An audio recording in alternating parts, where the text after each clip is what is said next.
comentarios. Tenemos 1 hora y media. Me pidieron que diera un taller.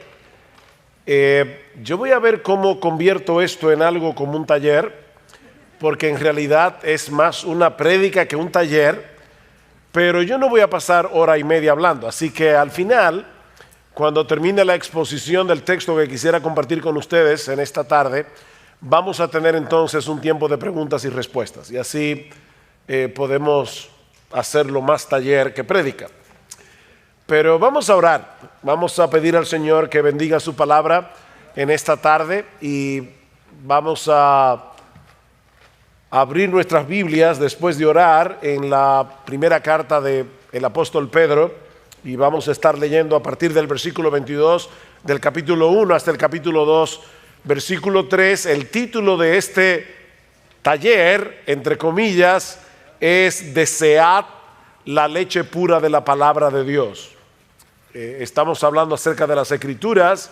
De nada sirve que nosotros hablemos de la inspiración de la Biblia, de la autoridad de la Biblia, de la canonicidad de las Escrituras, de la suficiencia, que hablaremos mañana, y cualquier otro tema si ustedes no salen de aquí animados para seguir leyendo la Biblia. Así que vamos a orar para que el Señor haga ese impacto en nuestros corazones de amar su palabra y de desear alimentarnos de su palabra. Oremos. Padre, queremos darte muchas gracias por darnos de nuevo la oportunidad de estar aquí en esta conferencia del Instituto de Expositores. Gracias, oh Señor, por el baluarte que ha sido esta iglesia durante tantos años, defendiendo en alto tu palabra, poniendo tu palabra en un estandarte, y ahora te rogamos, oh Señor, que tú nos ayudes a cada uno de nosotros como creyentes a amar tu palabra, desear tu palabra, vivir conforme a tu palabra y sobre todas las cosas, oh Señor, amar de todo corazón al Cristo que en tu palabra se revela, porque en su nombre te lo pedimos. Amén y amén. Primera de Pedro, capítulo 1, versículos 22 hasta el capítulo 2, versículo 3. Dice así la palabra del Señor: habiendo purificado vuestras almas por la obediencia a la verdad mediante el Espíritu, para el amor fraternal no fingido, amaos unos a otros entrañablemente de corazón puro, siendo renacidos no de simiente corruptible, sino de incorruptible, por la palabra de Dios que vive y permanece para siempre, porque toda carne es como hierba, y toda la gloria del hombre como la flor de la hierba. La hierba se seca, la flor se cae, mas la palabra del Señor permanece para siempre. Y esta es la palabra que por el Evangelio os ha sido anunciada. Desechando pues toda malicia, todo engaño, hipocresía, envidias y todas las detracciones, desead como niños recién nacidos la leche espiritual no adulterada, para que por ella crezcáis para salvación, si es que habéis gustado la benignidad del Señor. Si yo les preguntara o les pidiera en esta tarde que se pusieran de pie, todos los que están aquí, que se sienten plenamente satisfechos con su vida espiritual, que se pongan de pie todos los que crean haber llegado ya al tope de su madurez en Cristo. Yo estoy seguro que casi, y digo casi por si acaso hay alguno aquí que se quiera poner de pie, yo estoy seguro que casi nadie aquí se pondría de pie. Y si alguno de ustedes se pone de pie, por lo menos ya sabemos que hay alguien autoengañado entre nosotros. Porque la vida cristiana está supuesta a ser una vida en constante crecimiento hasta que lleguemos a la presencia del Señor. Así que comenzando por el que les habla y siguiendo por todos ustedes, aquí nadie ha llegado.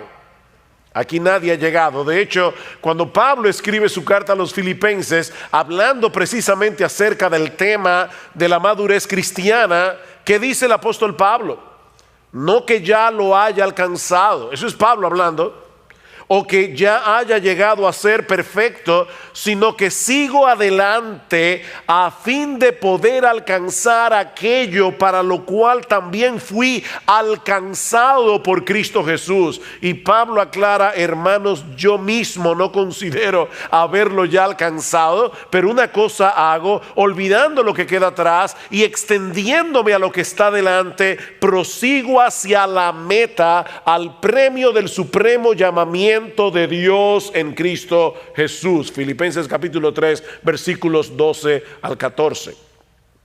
La vida cristiana es una carrera que termina con la muerte. Y ningún creyente puede darse el lujo de dejar de correr hasta el final.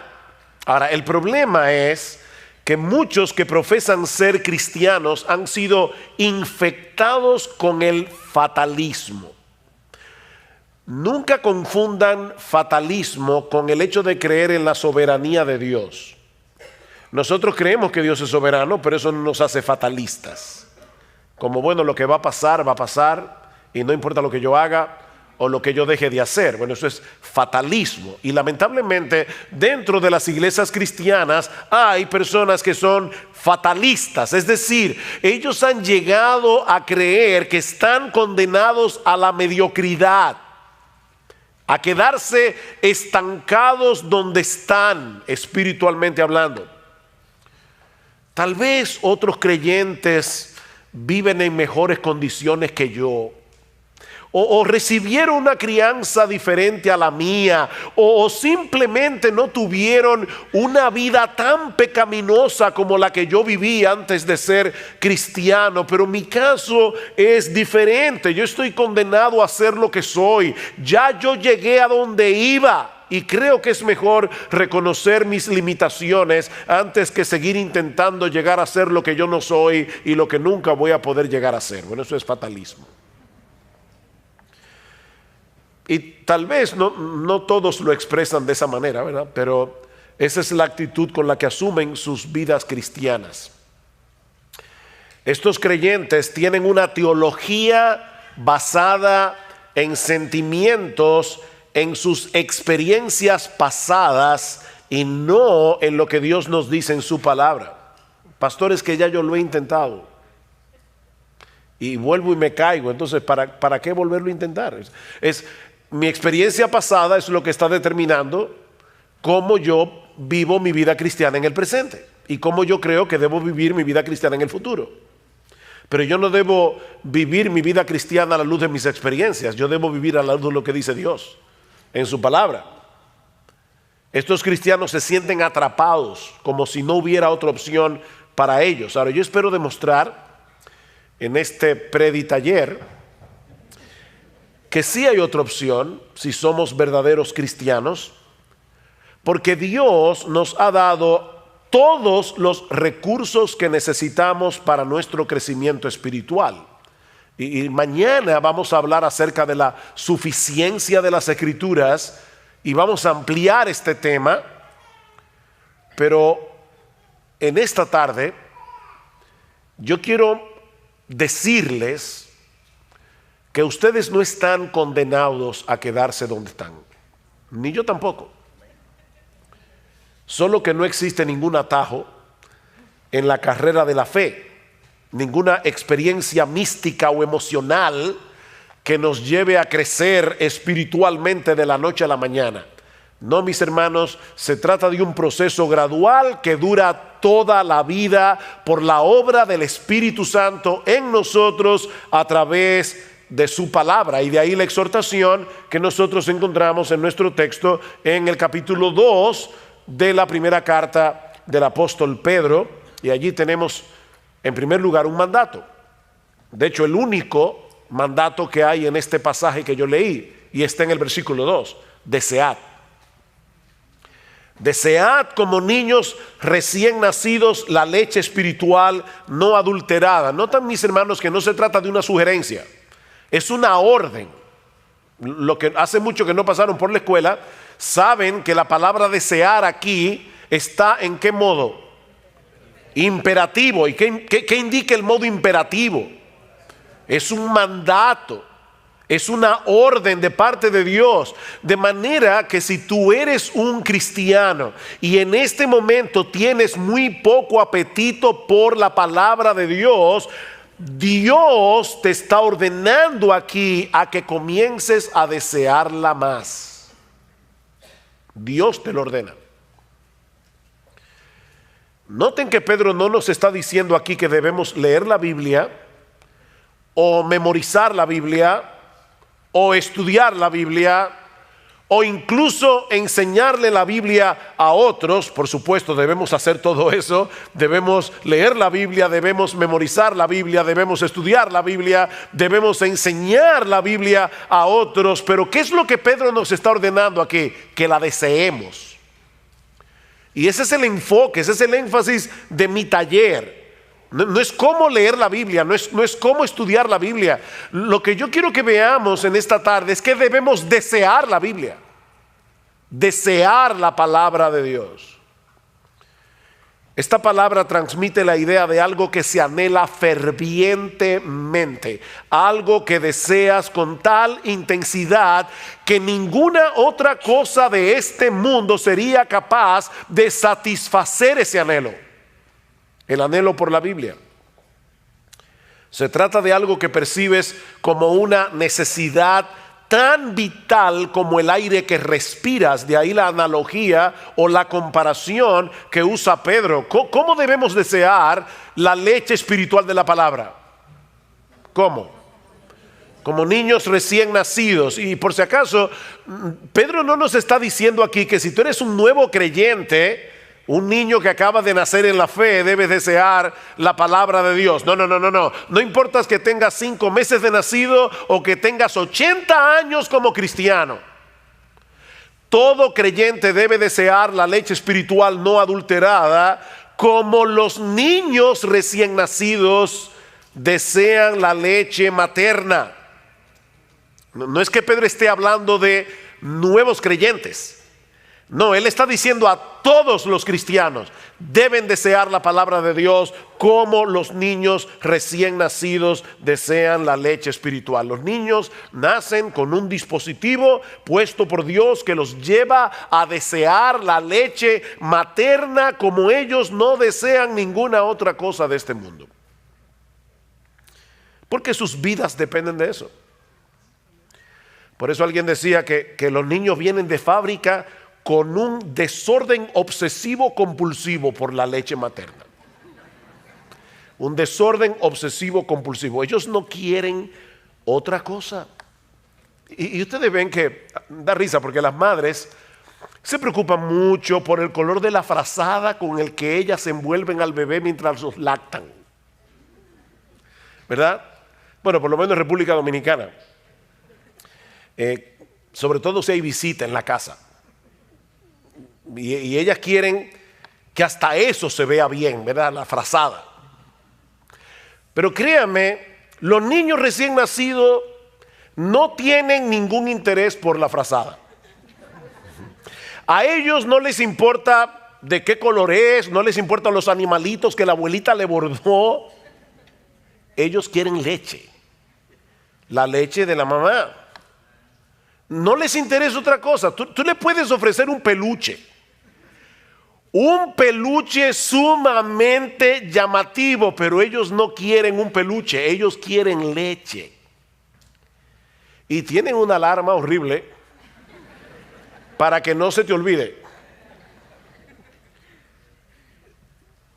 Hace mucho oí la historia de un señor que tenía muchísimas deudas y alguien le preguntó: ¿y cómo tú duermes por las noches debiendo tanto dinero? Y dice: yo duermo como un bebé. ¿De verdad? Dice: sí, despierto cada 3 horas llorando. Porque eso es lo que hacen los bebés. Los bebés despiertan cada 3 horas. Yo no sé por qué la gente dice dormir como un bebé y los bebés duermen. Eso es como una alarma ahí. Y comienzan grita hasta que la mamá les da la leche. Es un desorden obsesivo compulsivo. que tienen los bebés. Bueno, hermanos, Pedro nos está diciendo en este texto que es así como tú y yo debemos desear la Biblia. Oh, wow. Ya como que no da mucha risa, ¿verdad?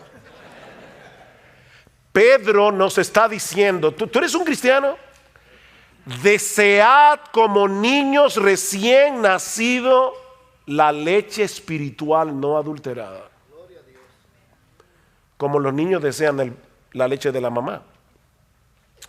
Dice el salmista en el Salmo 19, versículo 10, que la palabra de Dios era para él más deseable que el oro, que mucho oro afinado, y era para él más dulce y más dulce que la miel que destila del panal. Y lo mismo expresa el autor del Salmo 119. Algunos creen que el autor del Salmo 119 era Esdras, el escriba. Pero sea quien haya sido el autor del Salmo 119, mis hermanos, este hombre escribió un poema de amor dedicado a la Biblia.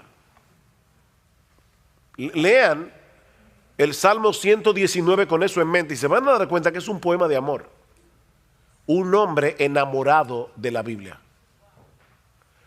Y solamente por citar algunos textos del Salmo 119, versículo 16, me deleitaré en tus estatutos y no olvidaré tu palabra. Versículo 20, quebrantada está mi alma, anhelando tus ordenanzas en todo tiempo. Versículo 47, me deleitaré en tus mandamientos, los cuales amo. Versículo 72, mejor es para mí la ley de tu boca que millares de piezas de oro y de plata. Versículo 97, oh cuánto amo tu ley, todo el día es ella mi meditación. Versículo 131, abrí mi boca y suspiré porque anhelaba tus mandamientos. Versículo 162, me regocijo en tu palabra como quien haya un gran botín. Eso es desear como niños recién nacidos la leche espiritual no adulterada.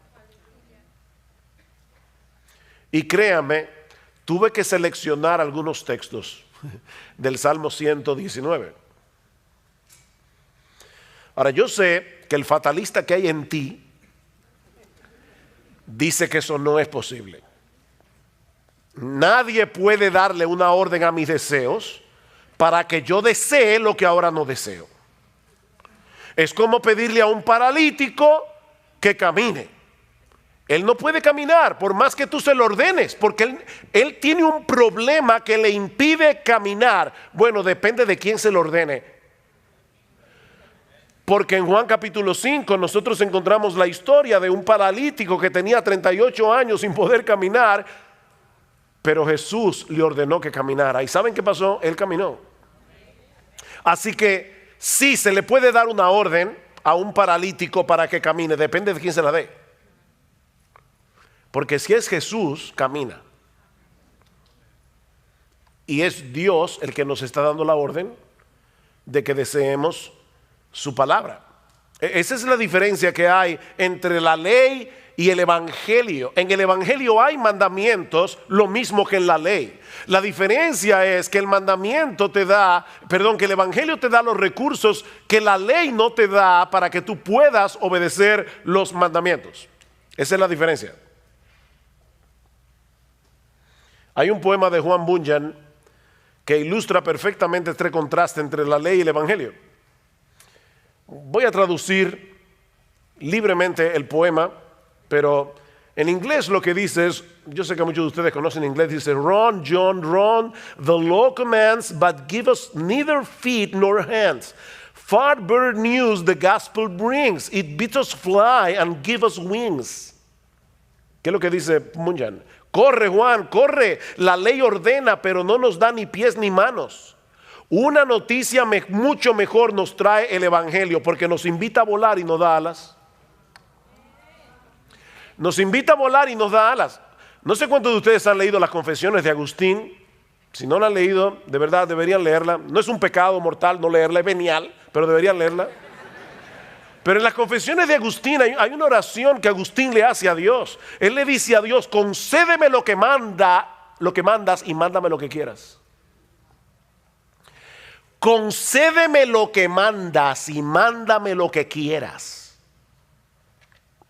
Somos nosotros los que debemos obedecer los mandamientos de Dios. Somos nosotros los que debemos usar los medios de gracia que Él nos ha provisto para crecer espiritualmente, como leer la Biblia, por ejemplo. Pero de antemano nosotros sabemos que no vamos a poder avanzar ni un solo paso en nuestra vida cristiana si no es en dependencia del Espíritu Santo.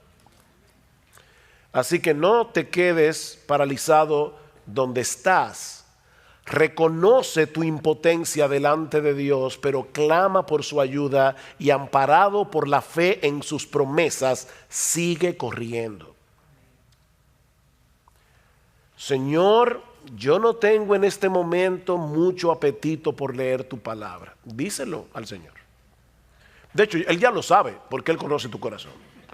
Señor, yo no tengo mucho apetito en este momento por leer tu palabra, al menos no con ese desorden obsesivo compulsivo con el que los niños recién nacidos desean la leche de su mamá. Pero yo te ruego, Señor, que abras mis ojos para que yo pueda ver las maravillas de tu ley, porque esa es una de las cosas que te van a llevar a desearla más. Cuando tú veas las maravillas que están encerradas en este libro, Señor, yo te ruego que me lleves a anhelarla más que a millares de oro y plata. Mientras tanto, Señor, por la fe yo voy a leer tu palabra, aunque ahora no la desee, porque yo sé que es por medio de ella que tú vas a hacer la obra en mí de desearla. O sea, fíjate lo que estoy diciendo.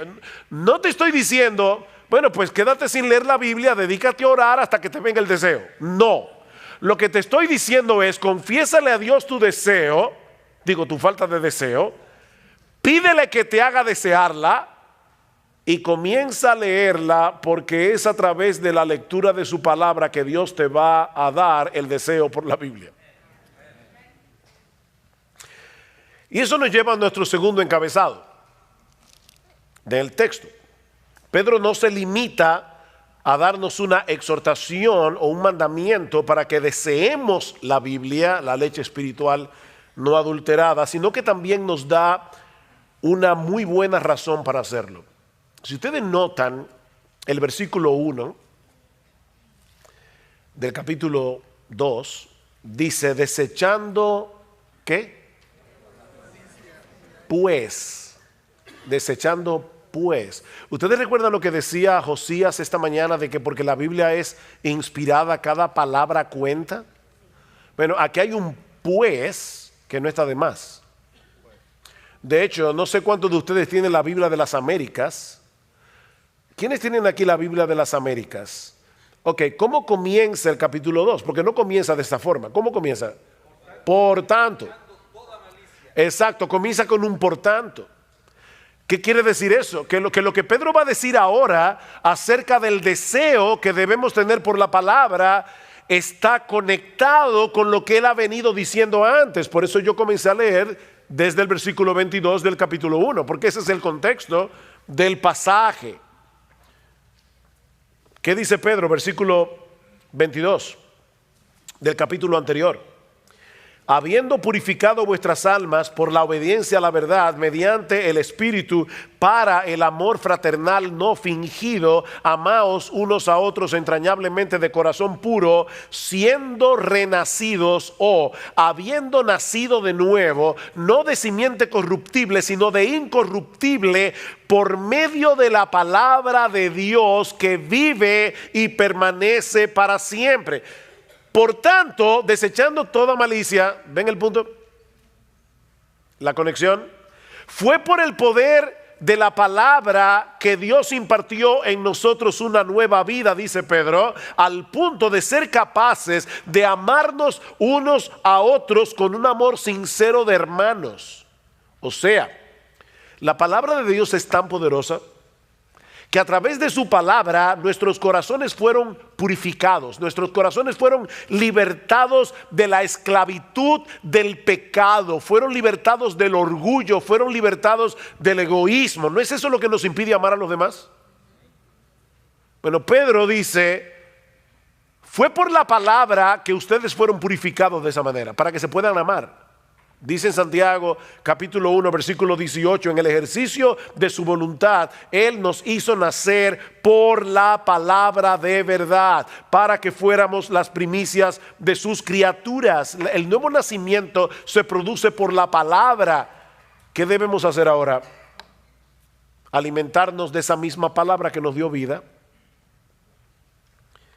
Esa misma palabra por la cual fuimos transformados. Alguien decía: la madre de la criatura es también la amamantadora de ella, ¿no es así?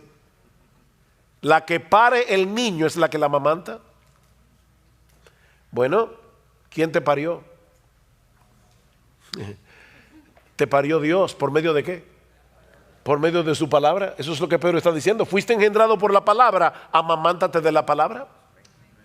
Ahora tienes que seguir alimentándote por esa misma palabra, porque este libro no es un mero registro de las cosas que Dios hizo por nosotros o que Dios habló en un pasado distante. No, mis hermanos, esta es la palabra viva exhalada por el Dios vivo. Por eso es que constantemente nosotros encontramos expresiones en la Biblia como: por eso es que dice el Espíritu Santo. No dice dijo, dice el Espíritu Santo. Como en Hebreos capítulo 3 versículo 7 creo. Como dice el Espíritu Santo. Todavía lo sigue diciendo. Esta palabra sigue hablando hoy como cuando se pronunció por primera vez. Es una palabra viva. Y ya oyeron ustedes hablando de la inspiración bastante hoy. Toda la escritura es inspirada por Dios y útil para enseñar, para redarguir, para corregir, para instruir en justicia, a fin de que el hombre de Dios sea perfecto, enteramente preparado para toda buena obra. Es la palabra exhalada de Dios. Es por eso que este libro es eficaz, porque está vivo. Increíble. Bueno, iba a usar esa ilustración mañana, pero bueno, ya, ni modo.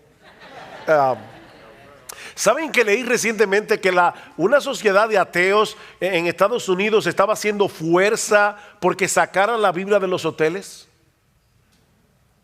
La Biblia de los Gedeones. Y la pregunta mía es: ¿y por qué los ateos quieren que saquen la Biblia de los hoteles? ¿Será porque ellos creen que ella es capaz de convertir a la gente? Parece verdad como que los ateos tienen más fe en la palabra que muchos cristianos. Ellos le tienen miedo a este libro, a lo que este libro puede hacer. Y por eso quieren sacarlo de las escuelas, quieren sacarlo de los hoteles, quieren sacarlo de todas partes. La palabra de Dios es viva y eficaz y más cortante que toda espada de doble filo. La palabra de Dios está viva. Este libro está vivo. Es un libro poderoso. O el texto que citó nuestro hermano Carballosa ahora, dice: por eso también nosotros sin cesar damos gracias a Dios, 1 Tesalónica 2:13, de que cuando recibisteis la palabra de Dios que oísteis de nosotros, dice, la aceptasteis no como la palabra de hombres, sino como lo que realmente es. Estoy leyendo de las Américas, la palabra de Dios, la cual también hace su obra en vosotros los que creéis. Hace su obra. Es una palabra viva. Dios sigue hablando hoy a través de su palabra para transformar la vida de aquellos que la reciben por medio de la fe. Esta es una palabra que nunca perderá su poder de transformar. Sigue diciendo Pedro en el capítulo 1, porque toda carne es como hierba, versículo 24, toda la gloria del hombre como la flor de la hierba se seca, la flor se cae, mas la palabra del Señor permanece para siempre. Y esta es la palabra que por el Evangelio os ha sido anunciada. Por tanto, desead como niños recién nacidos la leche espiritual no adulterada. La misma palabra que Dios usó para darnos vida es la misma que Él usa para sostener y fortalecer esa nueva vida. Y aunque el texto no lo menciona explícitamente, la persona divina que hace eso es el Espíritu Santo por medio de la palabra. Noten cómo Pedro comienza su primera carta, versículo 1 del capítulo 1. Pedro, apóstol de Jesucristo, a los expatriados de la dispersión en el Ponto, Galacia, Capadocia, Asia y Bitinia, elegidos según la presencia de Dios Padre en santificación del Espíritu, para obedecer y ser rociados con la sangre de Jesucristo. Es el Espíritu Santo el que hace esa obra por medio de su palabra. De manera que si tú quieres ver a Dios obrando en tu vida, si tú quieres que Él se manifieste en tu vida, sumérgete en este libro. Porque es aquí y no en ningún otro lugar donde Él se manifiesta. Yo escucho personas en el pueblo evangélico que quisieran tener alguna experiencia espectacular para poder sentir la presencia de Dios. No, ¿tú quieres encontrarte con Dios? Búscalo aquí. Oye, que no lo vas a encontrar en ningún otro lugar. Tú quieres encontrarte con Dios, búscalo en este libro. Aquí es donde Dios se revela. ¿Ustedes recuerdan aquella famosa escena cuando Elías manda a matar a los profetas falsos de Baal, y él mismo sale huyendo al monte Carmelo y se esconde de la furia de Jezabel? Y dice que el Señor se le aparece en el primer libro de Reyes, capítulo 19. Escuchen lo que dice a partir del versículo 11. Y he aquí Jehová que pasaba, y un grande y poderoso viento que rompía los montes y quebraba las peñas delante de Jehová, pero Jehová no estaba en el viento. A los que les encanta la cosa, no, ahí no estaba Dios. Y tras el viento un terremoto, ahí sí. No, Jehová tampoco estaba en el terremoto. Y tras el terremoto un fuego, ahí sí, fuego es lo que queremos. No, Jehová no estaba en el fuego. Y tras el fuego un silbo apacible y delicado. Y cuando lo oyó Elías, cubrió su rostro con su manto y salió y se puso a la puerta de la cueva. Y he aquí vino a él una voz diciendo: ¿qué haces aquí, Elías? ¿Se dan cuenta? El Señor no estaba ni en el viento, ni en el terremoto, ni en el fuego. Él estaba en el sonido, susurro apacible de su voz. Dios se manifiesta en su palabra, Él actúa por medio de su palabra, Él se revela en su palabra, Él allí nos da a conocer lo que Él ha hecho, hace y hará a nuestro favor. Es por eso que esta palabra no solo alimenta, es una palabra que deleita. Vean una vez más el versículo 3 del capítulo 2 de Primera de Pedro. Dice: si es que habéis gustado la benignidad del Señor. Y podemos traducirlo también: ya que habéis gustado. No es que lo pone en dudas, es una cláusula en griego que se puede traducir como algo afirmativo. Ya que habéis gustado de la bondad del Señor. ¿En qué ustedes creen que Pedro estaba pensando? ¿Qué texto bíblico del Antiguo Testamento creen ustedes que Pedro estaba pensando cuando escribió eso? Pueden decir el texto, aunque no sepan la calle ni el número de la casa. Gustad y ved que es bueno Jehová, dichoso el hombre que en él confía. Salmo capítulo 34, versículo 8.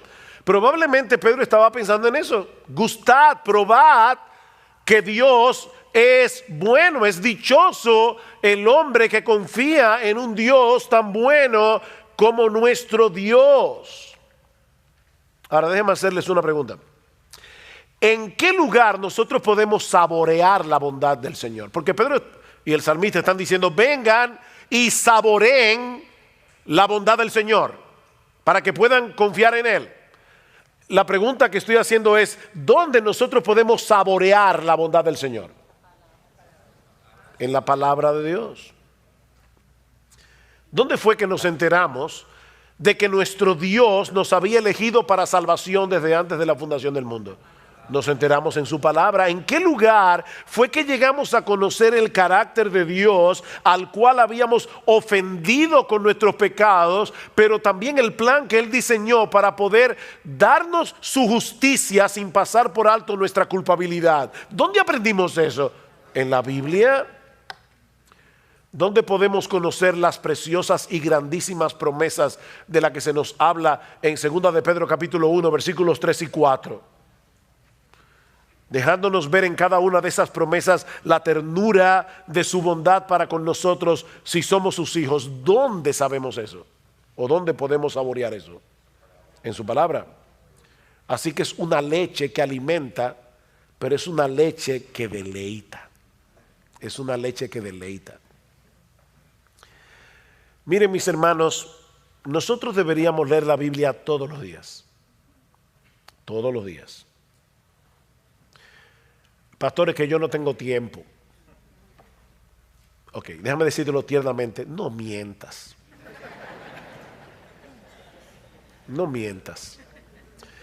Dice John Piper que él cree que Dios movió las cosas para que se inventara el Facebook y el Twitter para demostrar en el día del juicio que no era verdad, que no había tiempo para leer la Biblia y orar.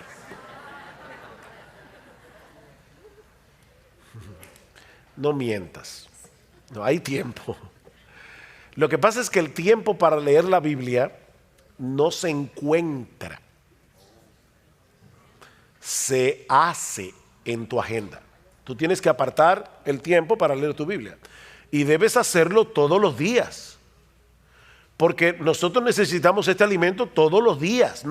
Nadie en su sano juicio dice voy a comer una vez al mes.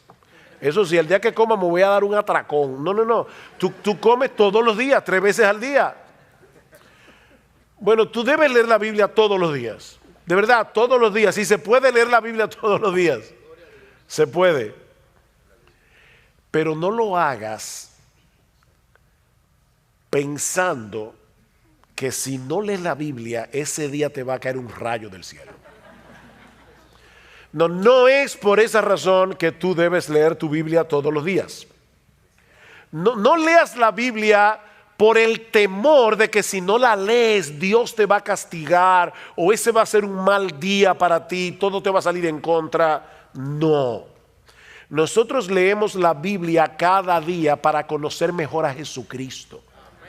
Nosotros leemos la Biblia cada día para conocer mejor el diamante del Evangelio, que tiene demasiadas aristas y hay que verlo por todos lados para entenderlo cada vez mejor. ¿Saben para qué? Para que Cristo sea cada vez más precioso para nosotros.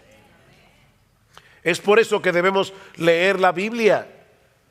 Porque toda esa bondad que nosotros hemos gustado de parte de Dios y que se encuentran en su palabra, han venido a ser nuestras únicamente por causa de Él. Me encanta como lo dice Pablo en el capítulo 1 de la segunda carta a los Corintios. Noten lo que dice en el versículo 20. Porque todas las promesas de Dios son en Él sí y en Él amén, por medio de nosotros para la gloria de Dios. No pierdan de vista la coma. Pablo no está diciendo que todas las promesas de Dios son en el sí, en el amén. No, en Él sí, coma, y en Él, amén, en quien todas las promesas de Dios son sí y amén. En Cristo Jesús. Sin Cristo nosotros no tendríamos derecho a apropiarnos de ninguna promesa bíblica. Así que cada vez que tú leas una promesa en la Biblia, aunque esté en el Antiguo Testamento, piensa en Jesús. Jehová es mi pastor, nada me faltará. Wow, qué hermoso. Bueno, esa promesa no es para ti si tú no estás en Cristo. Y por lo tanto, esa promesa habla de Cristo. Cualquier promesa que haya en la Biblia son en Él sí y en Él amén. Por lo tanto, ¿por qué tú debes leer la Biblia todos los días? Para enamorarte más de Jesús, que hace posible que Dios te trate con bondad y no con juicio. ya que habéis gustado la benignidad del Señor, la bondad del Señor. Por eso es que debes desear como niño recién nacido la leche espiritual no adulterada, porque esa bondad la gustas aquí es donde se gusta esa bondad. Porque es aquí que nos muestran a Cristo como el mediador que hace posible que todas las promesas de Dios sean sí y amén para nosotros. Así que ya hemos visto dos cosas. Hemos visto la exhortación o el mandato, desead como niños recién nacidos. La razón, ya que habéis gustado la bondad del Señor y la gustaste aquí. Pero veamos ahora, en tercer lugar, los obstáculos. Los obstáculos. Hay algunas cosas que estropean nuestro apetito por la Biblia. Y lo encontramos en el versículo 1. Desechando pues toda malicia, todo engaño, hipocresía, envidias y todas las distracciones, desead como niños recién nacidos. Aquí está el problema. Ven, el problema no es falta de tiempo. No, el problema está en el versículo 1. Desechen esto. Y la palabra que se traduce aquí como desechar da la idea de quitarse algo de encima, como cuando uno se quita una ropa sucia, una ropa contaminada. El tiempo del verbo que Pedro usa aquí nos muestra que se trata de una acción enérgica, una acción determinante. Desecha de una vez por todas esos pecados que están destruyendo, que están estropeando, que están minando tu apetito por la palabra de Dios. Desecha esos pecados. Ahora, quiero ponerlos a pensar y así me siento más tranquilo con mi conciencia de que de verdad fue un taller y no que estaba predicando. Déjenme hacerles una pregunta. Sí, porque entonces ustedes van a salir afuera y le van a decir, mi taller estuvo buenísimo, había hasta diapositiva y el mío no tiene nada de eso. Entonces déjenme por lo menos decir eso. Ok, vean el texto. Otra vez, léanlo, véanlo en su Biblia, versículo 1. ¿Ustedes notan algo interesante en esa lista de pecados que Pedro, sí, primera de Pedro capítulo 2, versículo 1? ¿Ustedes notan algo en esa lista de pecados? Hay varias cosas en esa lista de pecados que yo quiero que ustedes noten y quiero que me respondan los que hayan notado algo. No, pero de la lista en sí, entera, ¿qué ven ustedes en la lista como un todo? Esa es la pregunta, perdonen que no hice la pregunta correctamente. Bueno, son pecados, obviamente. Oh, perdón, ¿cómo fue? Todos los pecados que están ahí son relacionales. Hay un montón de pecados que Pedro ni menciona. Esta lista no es exhaustiva. Todos los pecados de los que Pedro está hablando allí son relacionales. Todos tienen que ver en nuestro trato unos con otros. Por ejemplo, ahí no se habla del adulterio, no se habla del homicidio. Bueno, el homicidio es contra otro, pero no se habla ahí de eso. Son pecados relacionales. Pecados que atentan contra el amor. ¿Por qué? Porque Pedro acaba de decir que la palabra de Dios purificó nuestras almas para el amor fraternal, no fingido, de manera que ahora nosotros formamos parte de una comunidad de santos donde nos ayudamos mutuamente, porque resulta que el crecimiento en la piedad no se hace solo. Nosotros necesitamos una comunidad para amar la palabra y para obedecer la palabra. Y ahora Pedro nos está diciendo, cuídate de esos pecados que te alejan de la iglesia, cuídate de esos pecados que te alejan de la comunidad de santos, porque esos mismos pecados te alejan de la Biblia. Porque Dios te salvó para que tú seas parte de una comunidad. La vida cristiana no puede vivirse en soledad. De manera que nosotros podemos englobar todos esos pecados en uno solo. No actúen en ninguna manera que sea contraria al amor fraternal. ¿Saben por qué? Porque eso afectará nuestro apetito por la palabra. Cuando tú tienes problemas relacionales, también tienes problemas con el Señor. Y ya tú no quieres ir a su palabra. Porque la Biblia te manda que te arregles con tu hermano, que perdones, que no tengas amargura. La Biblia te manda todo eso. Entonces es difícil uno tener problemas con la gente y meterse en este libro. Échense de vosotros toda amargura, enojo, ira, gritería, maledicencia. Eso está en Efesios capítulo 4, versículo 32. Pastores, que yo no la puedo perdonar. No, otra mentira, tú no la quieres perdonar. Eso es diferente. Entonces tú no puedes amar este libro y estar con problemas con todo el mundo. No puedes. Eso va a minar tu apetito por la Biblia. Ahora, ¿no tienen algo interesante o algo más interesante aquí? Así como estos pecados arruinan nuestro deseo por la Biblia es el único antídoto que puede equiparnos para luchar adecuadamente contra esos pecados.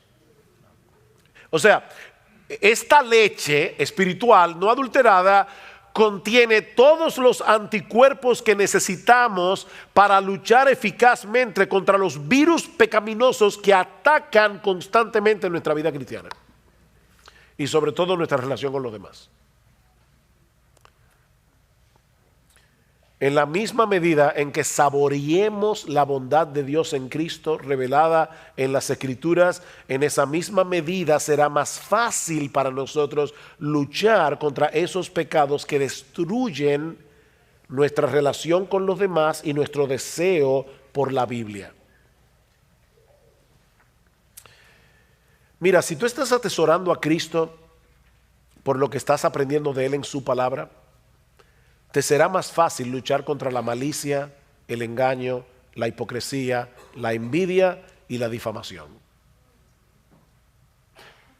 ¿Repito eso?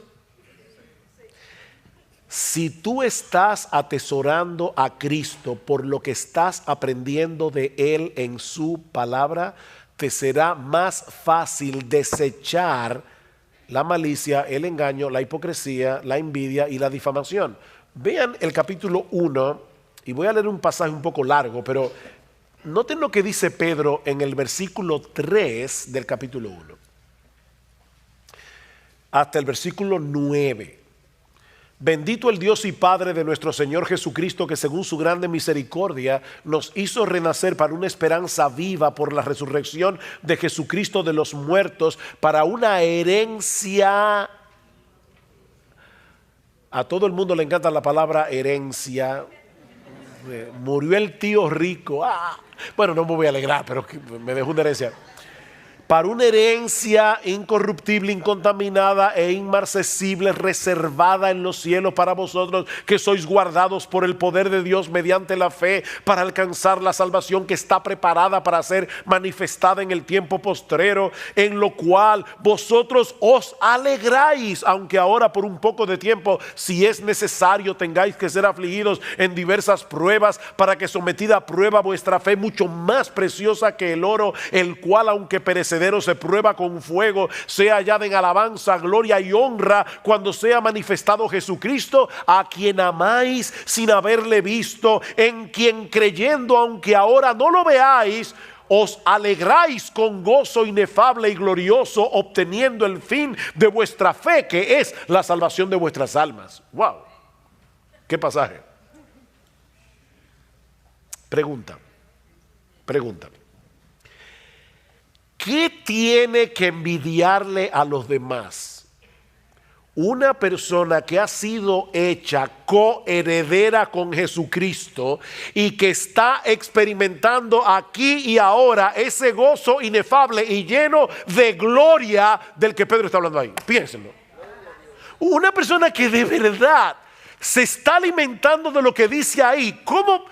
¿Y qué tú le vas a envidiar a otra persona? ¿Qué malicia vas a tener? La malicia de la que Pedro habla aquí es el deseo no solamente de tener lo que el otro tiene, sino de que él no tenga lo que yo no tengo. Somos bárbaros. Es increíble la maldad que hay en el corazón humano. No sé si han oído ese cuento indio, pero hay un cuento indio de un genio, de ese genio que se aparece y le dice al tipo: pídeme un deseo. No tres, uno. Pídeme un deseo. Lo que yo quiera, lo que tú quieras. Pero te advierto que lo que tú me pidas, al vecino le voy a dar el doble. O sea, que si yo te pido $1.000.000, al vecino le doy 2. Una mansión, 2 mansiones al vecino. Ah, no, si es así, déjame pensarlo. Finalmente el tipo le dijo, déjame ciego de un solo ojo. Óigame. Es que mire, somos envidiosos. Nos molesta que el otro tenga lo que yo no tengo. Ahora, de verdad, y no me diga, no, pastor, yo desde que me convertí nunca he envidiado a nadie. Mentiroso, eso no es verdad. Pero lo que pasa es que la envidia es tan sucia que a la gente no le gusta reconocerla. Hermanos, una persona que está meditando en la Biblia y está viendo el diamante del Evangelio y todo lo que Dios nos ha provisto en Cristo, va a desechar toda malicia, engaño, hipocresía. Ven el punto, desead como niños recién nacidos, pero antes desecha todo aquello. Para que puedas desear la leche espiritual. Pero hay algo más en el texto que ya hemos mencionado, pero que ahora vamos a enfocar de manera más particular, aunque brevemente. Perdona, ¿a qué hora fue que empezamos? No, en serio, no es relajo. ¿Ah?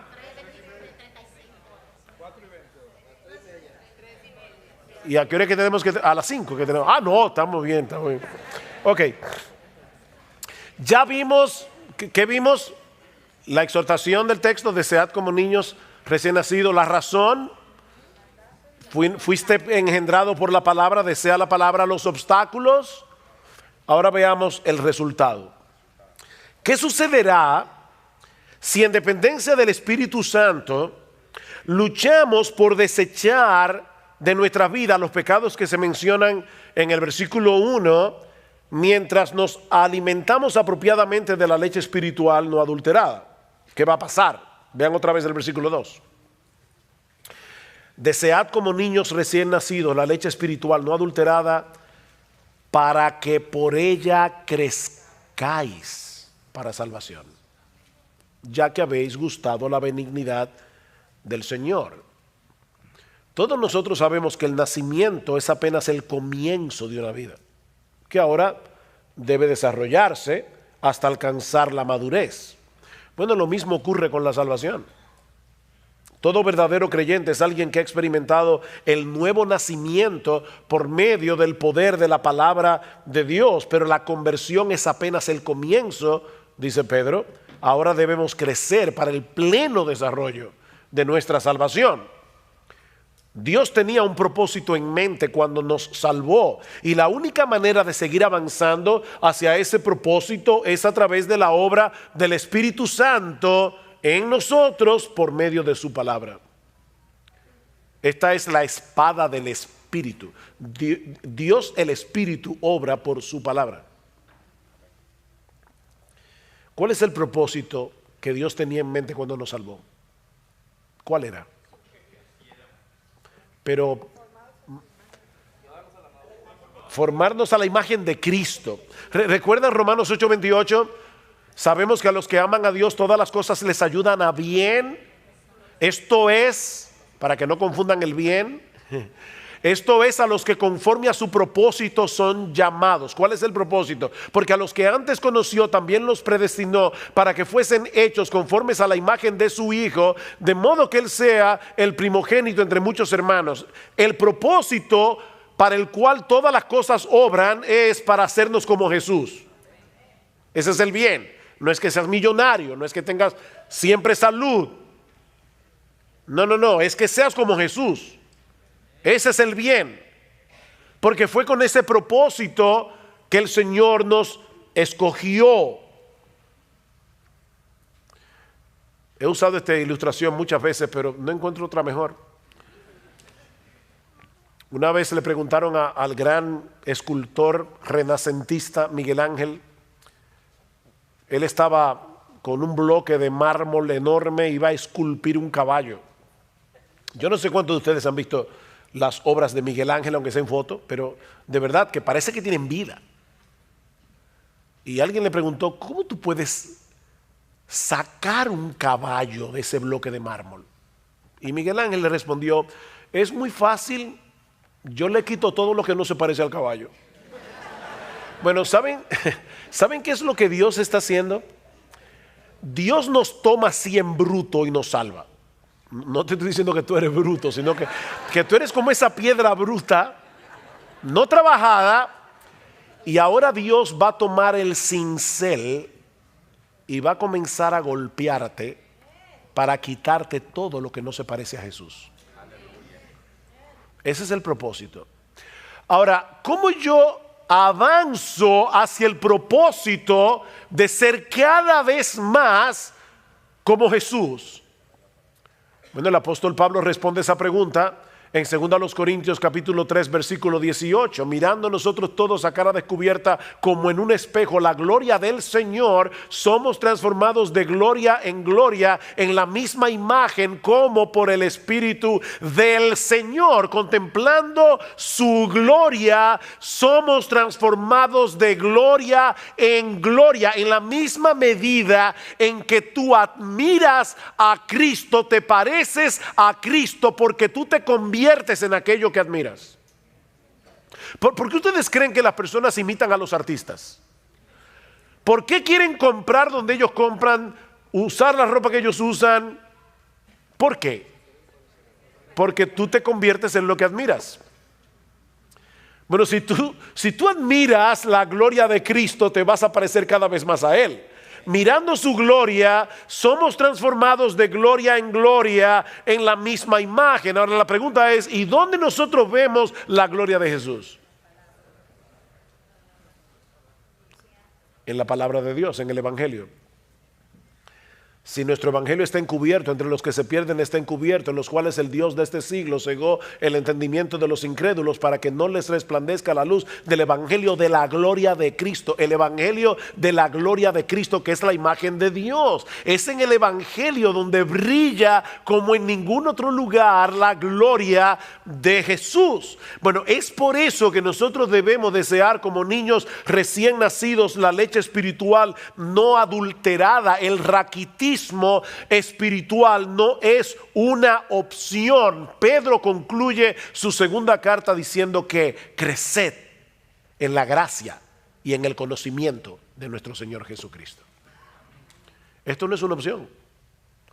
Y eso solo puede suceder a través de una dieta regular y constante de la leche espiritual no adulterada.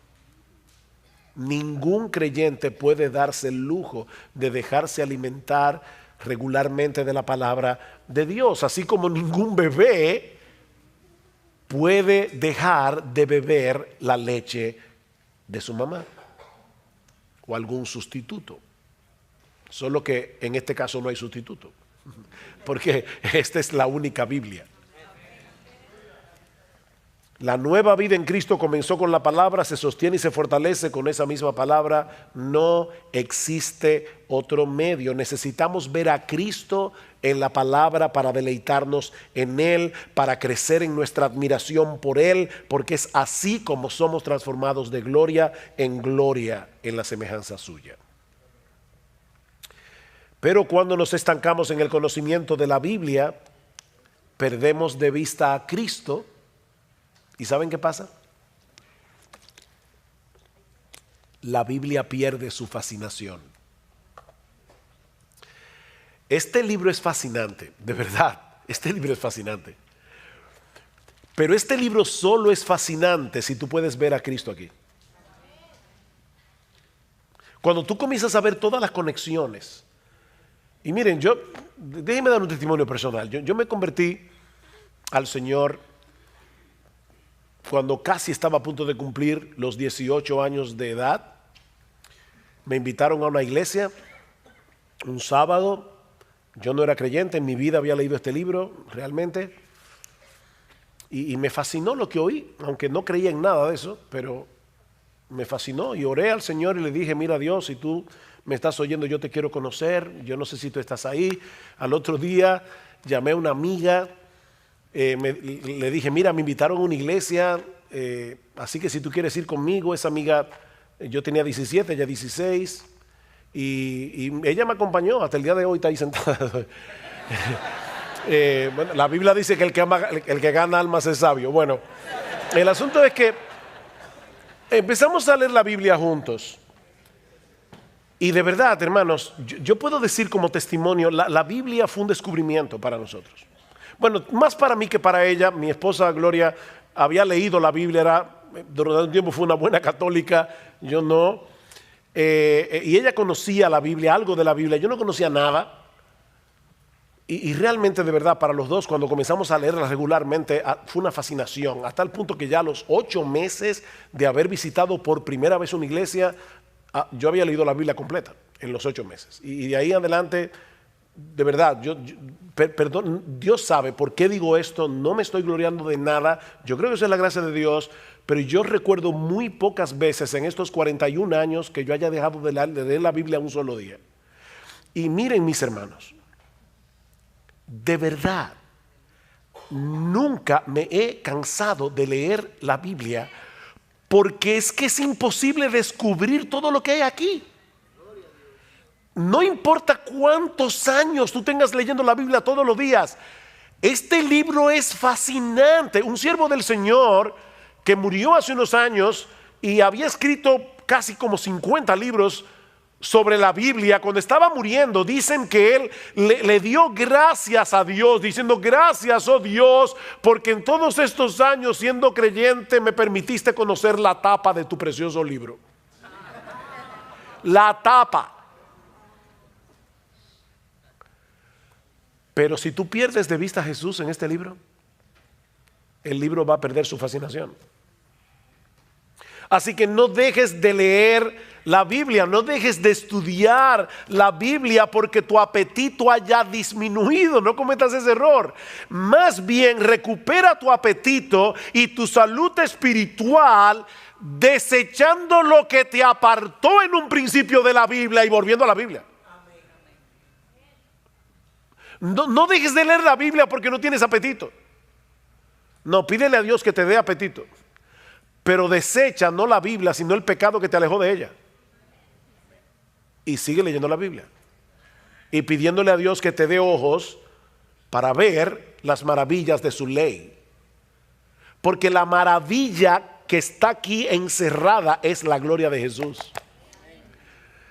Y de verdad es sorprendente todas las conexiones que hay en la Biblia que te apuntan hacia Jesús, sin espiritualizar las escrituras. Yo no estoy hablando aquí de alegorizar.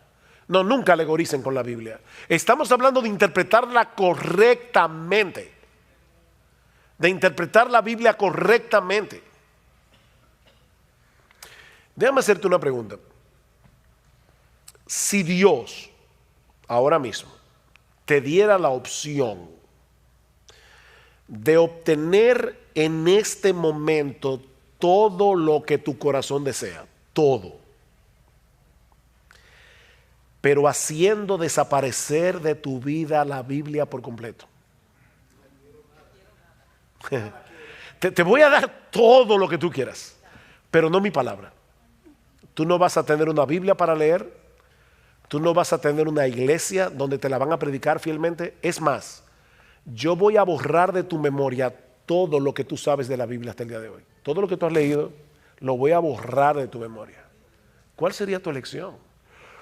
Yo sé que si tú eres un verdadero creyente, vas a decir como algunos han dicho ya: no, Señor, no. Jesús lo es todo y la palabra lo es todo. No me des lo que yo quiero, dame tu Biblia.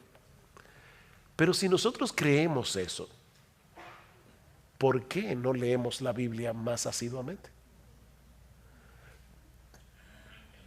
¿Tú te das cuenta de la necesidad que tienes de la Biblia? Si ahora te vieras amenazado de que te la quitaran, tú verías que la Biblia es un tesoro.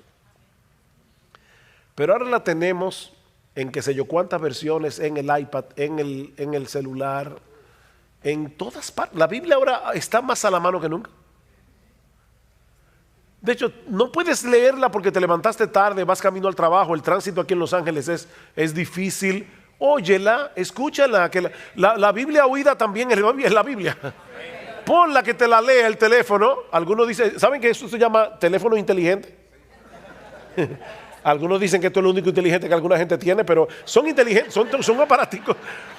Coge este aparatico, baja la Biblia y oye la Biblia.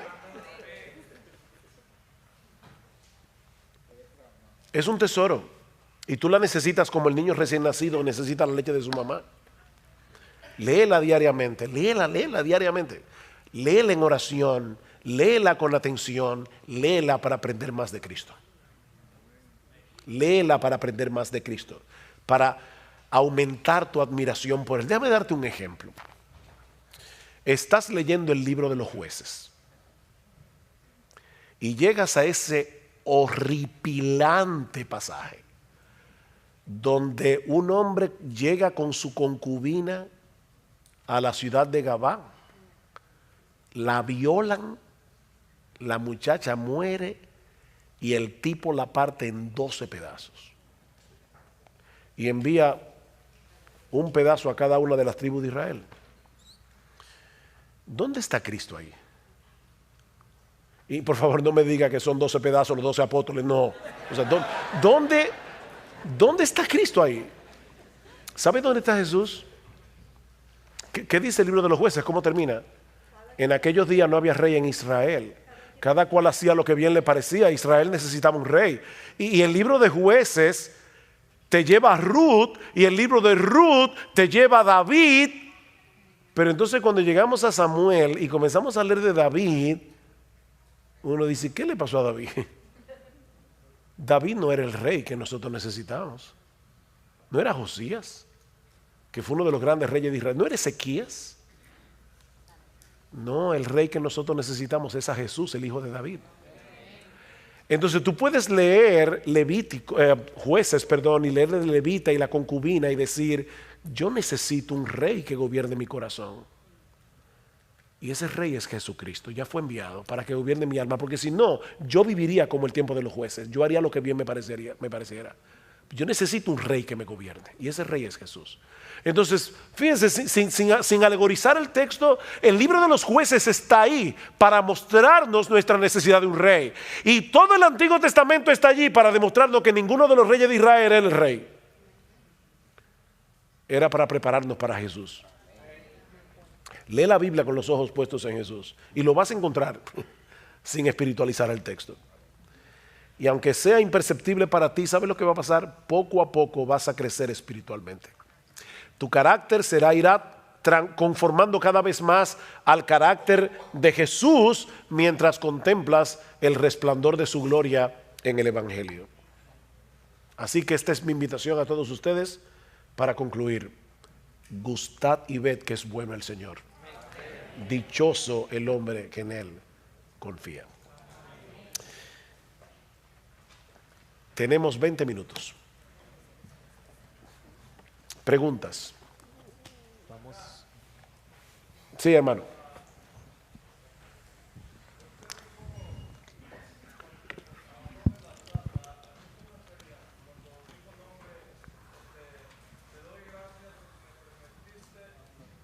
Preguntas. Ajá.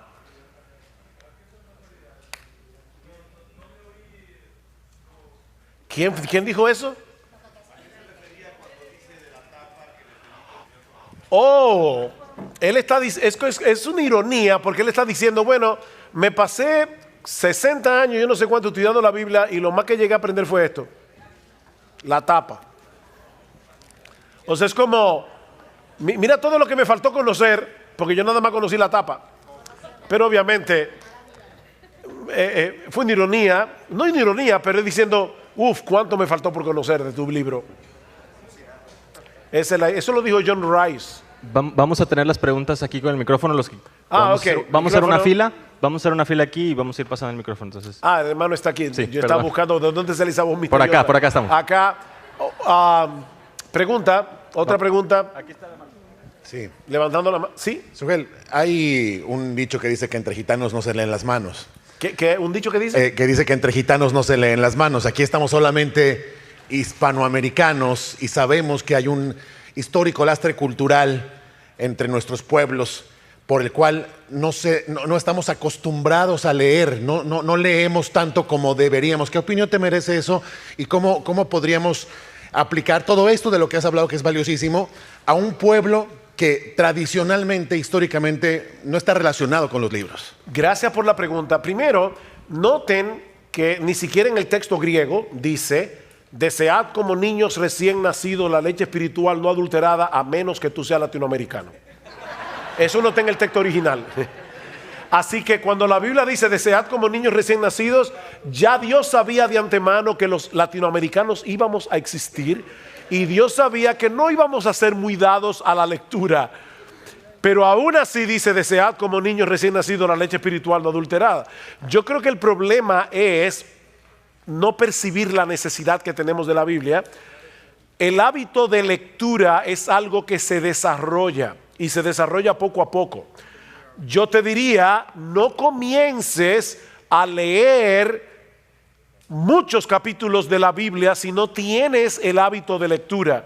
Pero ¿sabes qué, mi hermano? Es mejor que leas una pequeña porción cada día a que no leas la Biblia en una semana y entonces un día te leas 10 capítulos.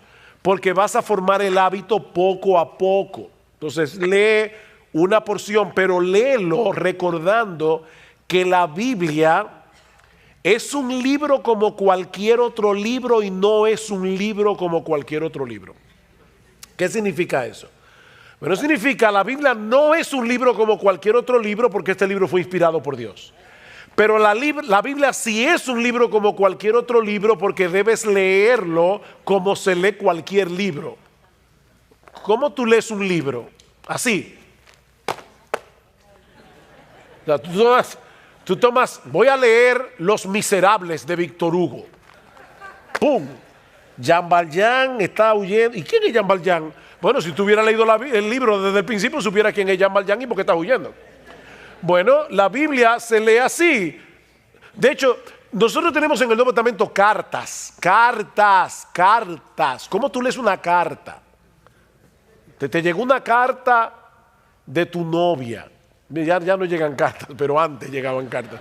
Te llegó una carta. ¿Cómo tú la lees? Un párrafo hoy, mañana lees otro párrafo y ya te olvidaste del párrafo que leíste ayer. No, tú lees la carta entera.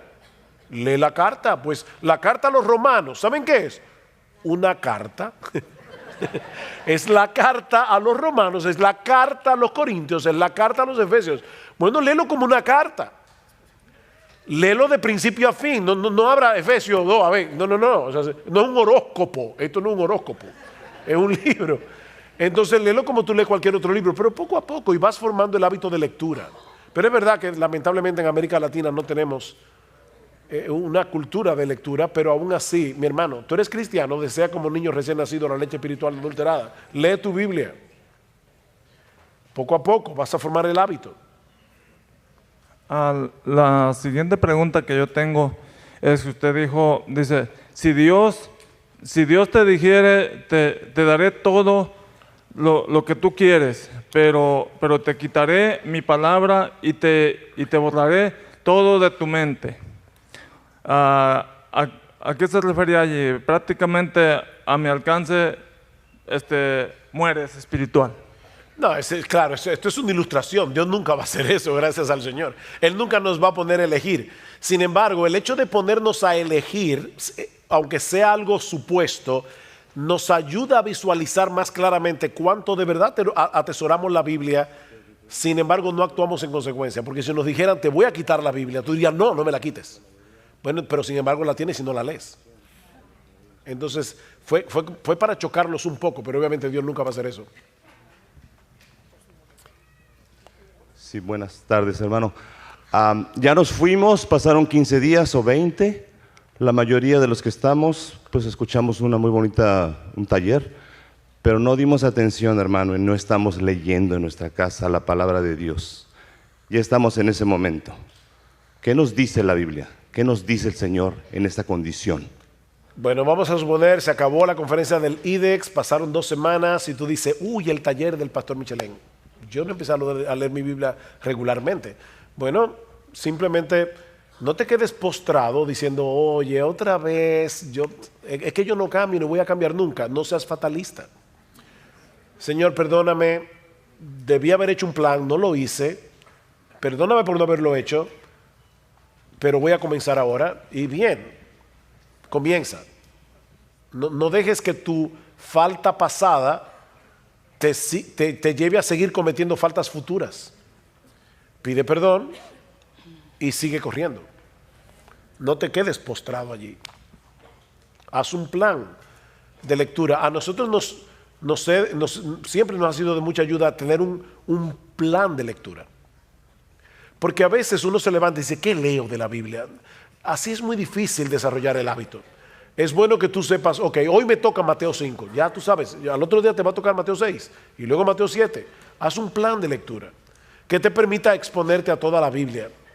De paso, padres que están aquí, y volviendo a tomar el tema de la falta de lectura entre los latinoamericanos, ¿podemos nosotros cambiar esa cultura ayudando a nuestros hijos a desarrollar el hábito que nuestros padres no nos ayudaron a desarrollar?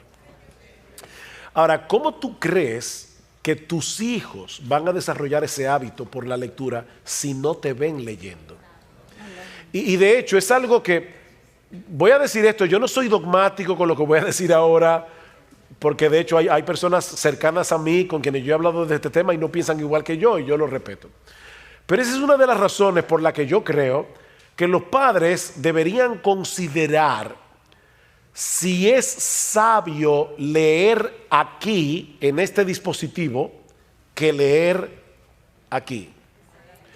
Porque cuando tú estás leyendo, yo leo la Biblia aquí, yo no tengo hijos en casa. A veces, yo prefiero leer mi Biblia aquí, pero a veces si voy de viaje y de repente veo que en el avión dejé la Biblia en el carry-on y está arriba y tengo el iPad en la mano, yo leo la Biblia en el iPad. Sin embargo, cuando nuestros hijos nos ven con este dispositivo en la mano, ellos no saben qué es lo que estamos haciendo. Ellos no saben si estamos jugando algo, ellos no saben si estamos leyendo la Biblia, ellos no saben eso. Pero cuando ellos te ven con la Biblia en la mano o te ven con un libro en la mano, eso impacta. Y yo lo digo por experiencia personal. Cuando yo era niño, a mí no me gustaba leer. Yo recuerdo la primera vez que yo vi un libro donde solo había letras sin figuritas. Yo no lo podía creer. ¿Y cómo a una gente le gusta un libro que solo tiene letras? Pero mi papá era un hombre con un muy buen hábito de lectura y con una buena biblioteca. Y yo lo veía leyendo. Y luego él influyó en mis hermanos mayores y entonces yo veía a mis hermanos mayores leyendo. Y yo recuerdo como ahora, cuando yo tenía 12 años, yo no era creyente, ni en mi casa nadie era creyente, fue el boom de Gabriel García Márquez. Y estaba mi papá y mis dos hermanos leyendo 100 años de soledad.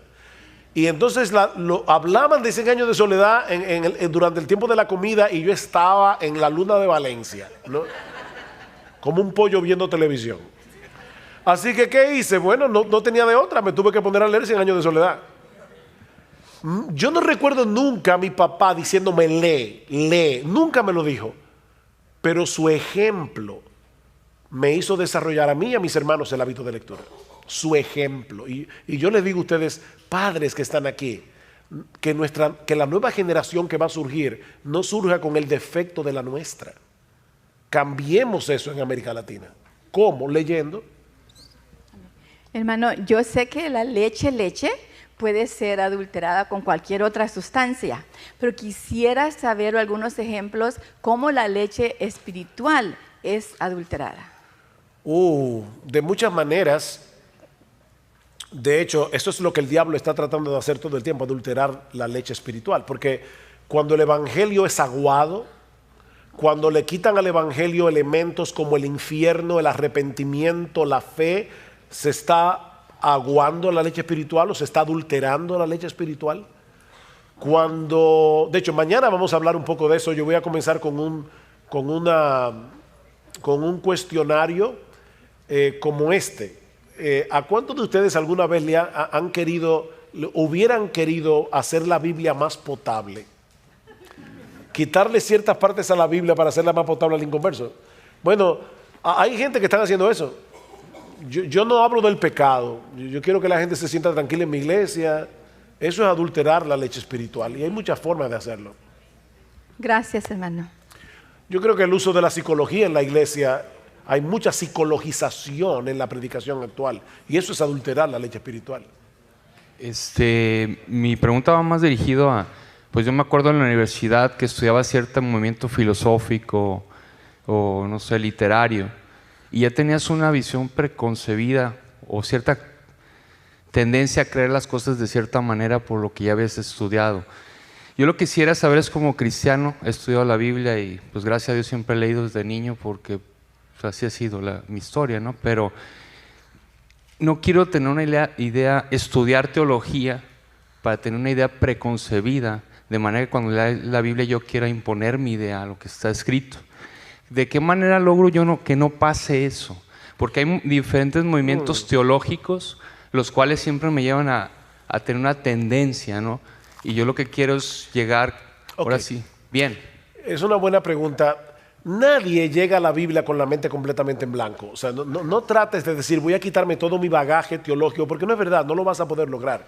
Todos nosotros tenemos concepciones ya en la mente. Sin embargo, si tú te concentras en el texto y no estás buscando probar tu concepción, sino entender lo que el texto dice, y lo vas a entender por la gramática.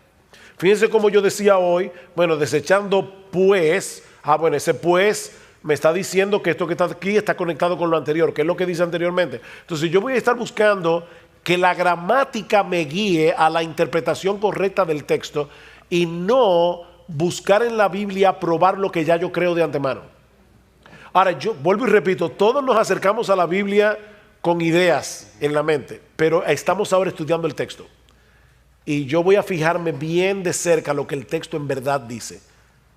Y le voy a orar al Señor que me abra mis ojos, que me dé entendimiento para entender las Escrituras. Yo creo que no hay otra forma. Y puede ser que el texto bíblico afiance lo que tú crees, o puede ser que lo corrija, o puede ser que le dé otro matiz, y tu teología va a seguir siendo moldeada. Pero hay cosas que yo creo que yo voy a morir creyendo en ellas. Por ejemplo, yo nunca voy a ver en la Biblia un texto que me lleve a no creer que Dios es soberano. O voy a ver en la Biblia un texto que me diga que la Trinidad no existe. No, ya yo sé que la Trinidad existe. Pero si yo veo un texto que parecería probar lo contrario, por ejemplo, Jesús dice, mi Padre es mayor que yo. Oh, pero ven acá, pero si hay una Trinidad y el Padre y el Hijo son iguales en deidad, ¿por qué Cristo dice que el Padre es mayor que Él? Déjame ver el contexto, a ver de qué está hablando Jesús allí. Y me voy a dar cuenta de varias cosas. La primera es que yo creo que ese texto más bien prueba la deidad de Jesús, fuertemente. Piensen, si ahora yo viniera aquí a la autoridad, señores, yo quiero, antes que nada, mi nombre es Ugel Michelén, soy uno de los pastores de Iglesia Bíblica, y yo quiero decirle que Dios es mayor que yo. Y ustedes van a decir, ¿y por qué tú me dices eso? Ya yo sabía que Dios era mayor que tú. Pero el mero hecho de que Jesús diga el Padre es mayor que yo, ya eso es una declaración de deidad. Porque ¿cómo a un ser humano se le ocurre decir, miren, por si acaso, el Padre es mayor que yo? Ahora después leo y me doy cuenta, bueno, es que Cristo al encarnarse dice que se hizo hombre, y el hombre se hizo un poco menor que los ángeles, de manera que Jesús se humilló, como dice en Filipenses capítulo 2, y es en ese contexto, como ser humano, que Jesús está diciendo el Padre es mayor que yo. Y entonces ahí yo veo, ya yo vine con la preconcepción de que hay una Trinidad y de que Jesús es Dios. Yo no me voy a quitar eso de la mente. Pero yo voy a ver en el texto por qué Jesús dijo eso en ese contexto, y eso me ayuda. Gracias. Ok. Faltan 5 minutos. Pastor, una pregunta. Usted mencionó que un bebé tiene un hábito impulsivo, compulsivo, de alguna manera, por la leche. Un desorden obsesivo. Perdón, un desorden. Mi pregunta ¿es posible que una persona nacida de nuevo no tenga deseo por la palabra de Dios? Y de ser así, ¿hasta cuándo debe entrar como un indicativo y debe de empezarse la persona a cuestionar si verdaderamente ha nacido de nuevo al no desear la leche espiritual? Bueno, esa es otra buena pregunta. Yo creo que un creyente puede eventualmente ir perdiendo, como dice Pedro, el apetito por la palabra de Dios. Ahora, si una persona que ha nacido de nuevo dice, a mí no me interesa la Biblia, yo no quiero leer la Biblia, yo no tengo ningún deseo de leer la Biblia, no, yo la llevaría a cuestionar si de verdad ha nacido de nuevo. Porque amar a Dios es amar su palabra. No se puede amar a Dios sin amar su palabra. Es como que yo le diga a mi esposa, mira mi amor, yo te amo, pero por favor no hables. ¿Cómo que no hables? O sea, uno se ríe, pero es como decirle a Dios, Yo te amo, Dios, pero por favor, no me estés hablando tanto con tu palabra. O sea, no, eso no es amar a Dios. Y no se puede haber nacido de nuevo sin amar a Dios. Entonces, yo puedo entender que un verdadero creyente tenga un apetito estropeado. Pero si nunca ha amado la Biblia, yo le diría, no, de verdad, tú necesitas nacer de nuevo. Buenas noches, pastor. Tengo 2 preguntas breves, o de respuesta breve. Soy relativamente nuevo en Cristo, estoy en ese amor, pero en la búsqueda de la palabra, que quisiera saber si es necesario estudiar el contexto cultural de los judíos y si de ser así, ¿qué libro recomienda? La segunda es, la señora preguntaba que si la leche podría ser adulterada. Tomando en cuenta el contexto de la prédica, que la leche es la palabra, y usted estaba hablando de que podría ser el evangelio, quisiera saber si la leche adulterada podría ser alguna traducción en especial que transgiverse la escritura. Ok, en cuanto a la segunda pregunta, déjeme comenzar por atrás. Definitivamente sí hay traducciones que pueden adulterar la palabra de Dios. Ahora, yo les diría, de verdad, antes de decir que una versión está adulterada, no repitan lo que ustedes escuchan por YouTube. Léanla y analícenla ustedes, y compárenla con una buena versión. Porque yo no sé hebreo, yo no sé griego, ¿cómo yo puedo examinar una versión? Bueno, búsquete una buena.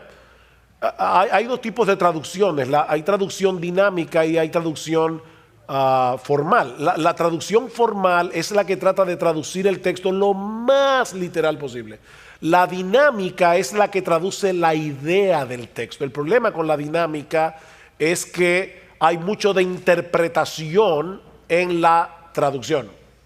Entonces, no bases tu interpretación en una traducción dinámica como la Nueva Versión Internacional o la nueva traducción o la nueva traducción viviente. Son traducciones dinámicas, pero usa mejor las Américas, la Reina Valera, porque son traducciones más literales, y compáralas.